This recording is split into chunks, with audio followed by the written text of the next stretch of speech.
Hello, everyone. I'm back. Had a bit of technical difficulties there for a second. My phone ran out of storage, so re-recording this one a little bit, but that's okay. I was probably rambling in the last take, anyways.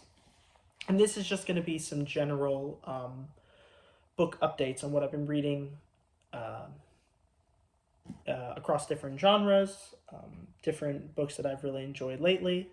The first one here being John Le Carre, The Russia House.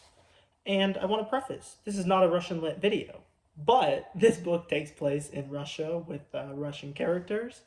But this isn't a Russian lit video. But I actually finished this one earlier today and really enjoyed it. I think Lake Ray was a guy I'd been seeing recommended online a bit recently. He writes sort of these spy thriller type books, and that's what this one was. A book publisher is visiting a book fair in Soviet Russia and gets approached. Well, I guess he doesn't get approached. A man gets approached that um, this British Englishman should publish this book.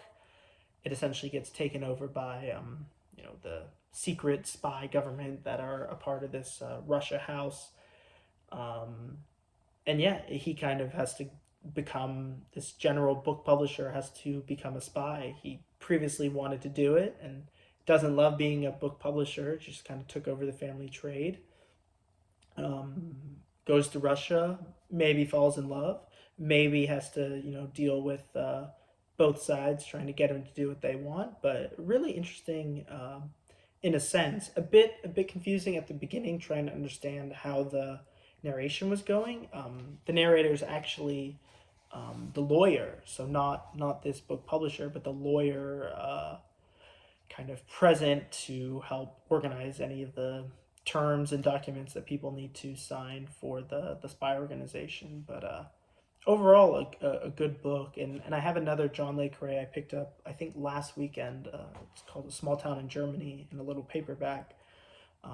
So I'll definitely read that one. I mean, maybe that's his focus. Maybe he bounces around countries and his spies kind of try to take on the persona in there. But overall, really like this one. And yeah, I showed earlier, but here's Lake Ray with his dog. Nice little picture there. Yeah, like I said, like this one, and I'll probably give Lake Ray another chance. Um, yeah. Then the one after this was a recommendation from my dad. And as I'm recording this, it's Father's Day. So happy Father's Day to anyone out there watching, even if it's beyond that. It's still okay to celebrate a bit.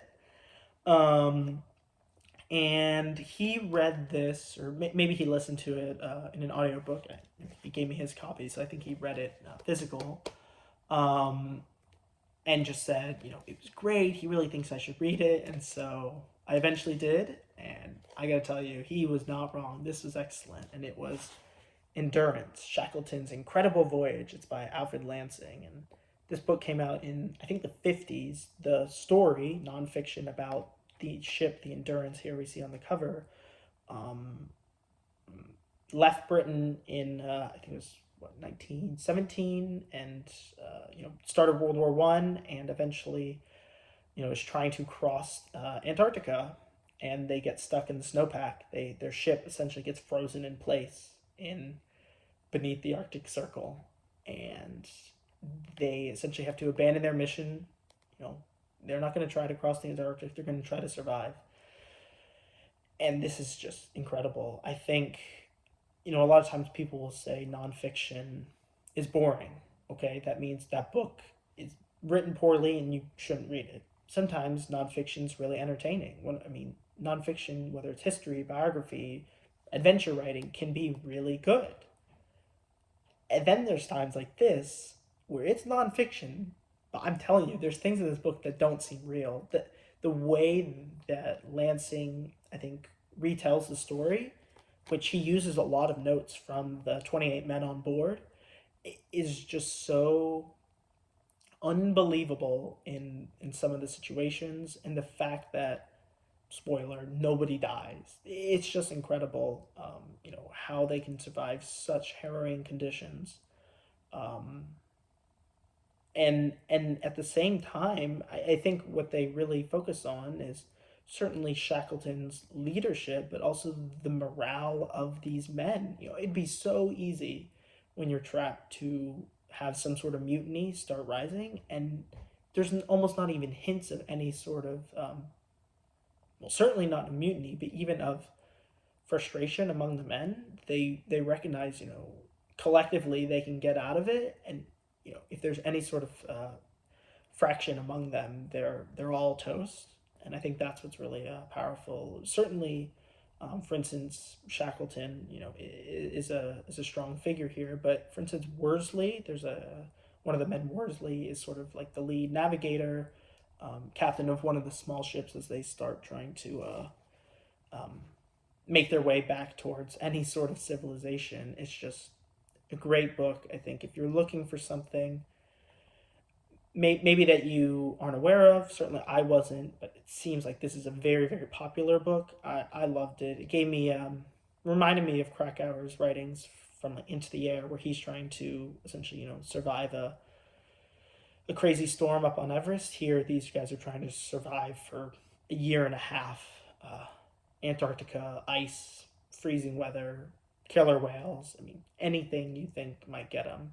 Obviously, starvation and hypothermia and all those are almost inevitable, but really, really enjoy this. I'm glad my dad recommended it, and I would be shocked if any library or whatever doesn't have it. This even seems like a book that might be, great in a classroom, but I guess they prefer more fiction works, at least in the classrooms I grew up in.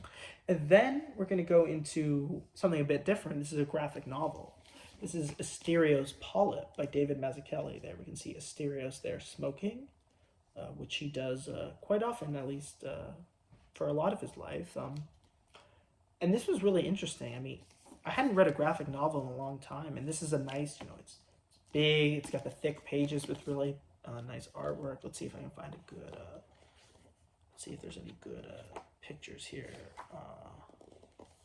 Here's Asterios, you're in the bathtub, just sort of relaxing, taking in a new environment. But this is a story about Asterios and sort of bouncing between his life. And I actually really liked it. I read this fairly quick. Obviously, it's a graphic novel, so it doesn't take a long time. But it sort of tries to give you a lot of philosophical views on kind of what you value in life, how you kind of approach your relationship with your loved ones, but really an interesting book. And I think I remember looking, and I'm not sure if Mazzucchelli has other books like this. This came out, I think, in like 2008 or 2010, so maybe 10 or 15 years ago. But yeah, like I said, it's a New York Times notable book of 2009. But yeah, really liked this one. Like I said, for a graphic novel, which I hadn't read recently, anything sort of within that realm, I liked it. And so maybe I'll try and see what else is out there. The one downside I'll say is this book was, I think, expensive. I got it as a gift, but it certainly isn't one I would want to go buy myself. So maybe if your library has it, that'd be a good way to, you just kind of pick it up 1 week when you're in there, then you can return it the next. Because I guess I can reread it, but I'm glad I almost didn't have to spend. It's essentially an art book, right? And those books can be expensive, but really like the story. I would recommend this one as well. And finally, the last one. Out of all these videos I've made, I have here Vince Guaraldi at the piano. And I know I showed this, or I hauled it when I first got it, but I read this, I think, last week, and actually wrote a review for it. So something I want to get into is writing some reviews, not for everything I read, and I don't know if there will, certainly I don't think I'm going to have any sort of theme on, it has to be nonfiction, or it has to be this, it has to be that. But I think if I really like a book, or it speaks to me, or I think a review might do it well, I want to put it there. For instance, I think I'm going to write one on Endurance, Lansing's book Endurance, and that journey, just because I was so impressed with it. And while I might just be reiterating what 1,000 readers before me have said, I'm going to put it out there. And when I say review, I mean sort of open letters review style, where it's 700-800 words, fairly quick. You can read it, while you're, I don't know, not at I was going to say, while you're on a bus stop, but I don't know how many of you are on the bus stop. Please don't read it while you're driving. But yeah, I think that's something I want to get into. And for instance, like I said, I wrote it for Giraldi at the piano. This is by Derek Bang. And this is one where I love Vince Guaraldi's music. Certainly, some of you may know him as the composer of a ton of the original Peanuts TV specials. Tunes like Linus and Lucy, Skating. Um, he did the Peanuts Christmas, a Charlie Brown Christmas. He did that soundtrack, which is just magical. If I'd say it's the best Christmas album of all time. I know some people would debate that, but definitely is one of the best instrumental. I guess there's technically one little scene where the kids are singing, but it's just such, I think, great music. But then you think he has a whole life outside of Peanuts. And I think that's what Bang does really well, is this isn't a biography, and he specifies that. I think it's more maybe a musician's history, because Bang doesn't focus really a ton on, who's Giraldi dating or married to, or what's he doing with his kids, but he's really a lot more focused on, what bandmates is he playing with, where are they touring, how's he bouncing between all these different clubs and performances he's at. And I think, at least for myself, that's what I really care about. I care about Vince, the musician, and the creativity, and his relationship with his the record labels. I think that's something that Bang does a great job of commenting on. Is how he fought with Fantasy for a long time and got screwed over for a long time. He was getting 5% royalty on his deals. 5% of everything that he makes. I mean, I know I've heard the music industry is corrupt, but that seems crazy. But then he also covers, for instance, a whole section with Bola Sete. Bola Sete is a Brazilian musician, guitar player that Vince made. There's a studio album and then a live album that they also have that's just fantastic. They just have such a great interplay between them. Vince on his piano and Bola on the guitar. They're almost singing a duet through their tunes. And then one of my favorite sections, and I wrote about this in my review, but it's in 1965, Vince. I guess in 64 he was offered, but in 65 he performed at Grace Cathedral, which is in San Francisco. It's this big cathedral they built, and sort of to unveil it, they wanted to do different ways to sort of bring people, raise attention, and one of them was what is his name, the Bishop James Pike told Gompertz, sort of the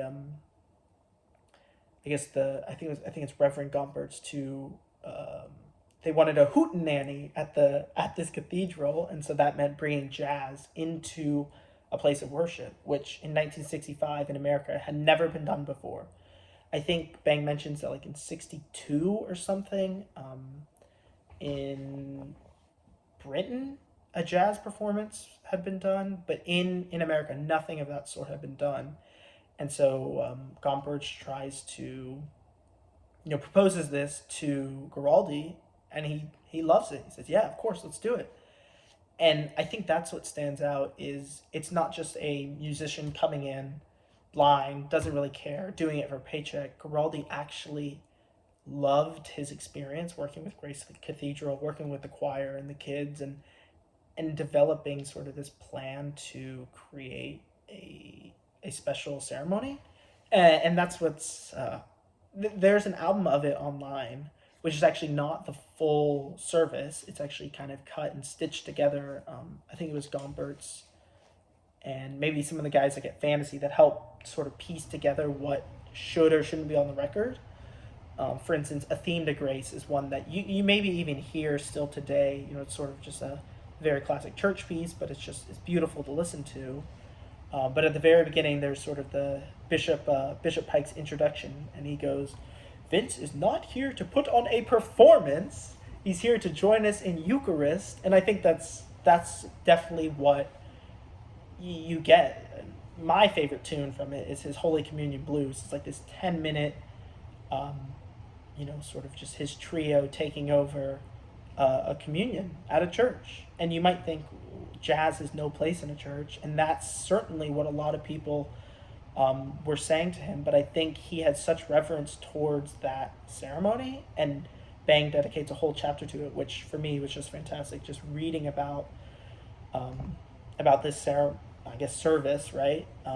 And how it sort of sparked stuff moving forward. I mean, just a few months later, that Grace Cathedral then had, I think it was Louis Armstrong come in and do a performance, and Cal Tjader later went to do a performance. So just so many really fascinating musical moments from Guaraldi that, as a fan of his music, I like. But I think even if you only know his Peanut stuff, which certainly comes in the sort of the latter half of the book, I think you'll gain a new appreciation for the lover of music that Guaraldi was. Like I said, it's not a biography. It's not just walking you through his relationship. At times, maybe it gets a bit overwhelming with, okay, he's playing, Tuesday through Sunday at this club with these bandmates, then touring to these cities, and it can get a bit repetitive in that sense. But at the same time, I think that just reinforces how much Guaraldi loved playing.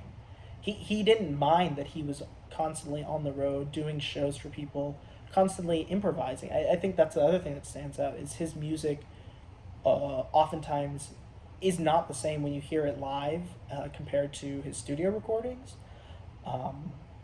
And that's what's a bit sad is, for instance, this Grace Cathedral, they were supposed to record it, but then there were, I think, technical difficulties, and so that recording, as of now, is lost to time. I mean, what I'd give to see that performance, if someone could put it on YouTube or something, would just be incredible, just to, kind of see how the people embrace that, as well as other live performances that aren't readily available, like for me, on streaming services. For instance, in the preface here, Bang mentions the Monterey, California Jazz Festival of 1958, where Guaraldi, not as a frontman, but just as the pianist in Cal Tjader's quartet. Apparently, Guaraldi steals the show, and the crowd just loves him, and it's just a tremendous performance. And that now is on, I think, a Cal Tjader CD, but it's not on streaming anywhere. So now, not only do I need to find the CD, but I need to find somehow to play a CD, because I don't have that. Unless my DVD player can play CDs, I guess, but I have trouble with the DVD player anyways. But yeah, really like this Guaraldi at the piano. Bang is sort of a Peanuts guru, but certainly he shows an appreciation for Bang. And I watched multiple videos. For instance, Bang has a video where he's at a church in Pennsylvania talking about Grace Cathedral. So maybe instead of getting the book, that sounded interesting. I'll link it below. He did maybe a 20-25 minute presentation to a church about Guaraldi's involvement with Grace Cathedral and that mass. And then there was one I started watching where he's discussing at the Peanuts Museum in, it's Northern California. I can't remember the specific city, but he's discussing his book. This is actually the first edition, and just last summer he released a second edition. And I was trying to see, okay, should I get it? What's different? 25% more stuff, new videography. So, for instance, in here, there's a fantastic listing. I'll see if I can, it might be hard to show. He basically has appendices where he's showing, one is like letters, essentially, of people related to Vince giving their feedback. But then Appendix B is the one that I love. It's his discography. Not only that, is it gives him as a sideman, so you can see any recording he's on as a sideman. So Cal Tjader, Bola, anytime he was sort of touring with what was it called? He was in like a big sort of more orchestra type jazz group, a 15-person set. But then it also gives his when he's kind of the lead, if it's Vince Guaraldi trio, quartet, duoing with Bola Sette, things like that, which is really interesting to kind of see, and Bang gives a bit of his input on them, which I think is nice, because even though I've listened to a lot of his Guaraldi, star as his own, because it's easy for me to find that. I know his name, I know that this recording is him, whereas the sideman, okay, for instance here, Mongo by Mongo Santa Maria is he's on it. I wouldn't know that without this book, but now I can go to it, listen to the piano, and try and pick out those sounds that are so reminiscent of Giraldi's music.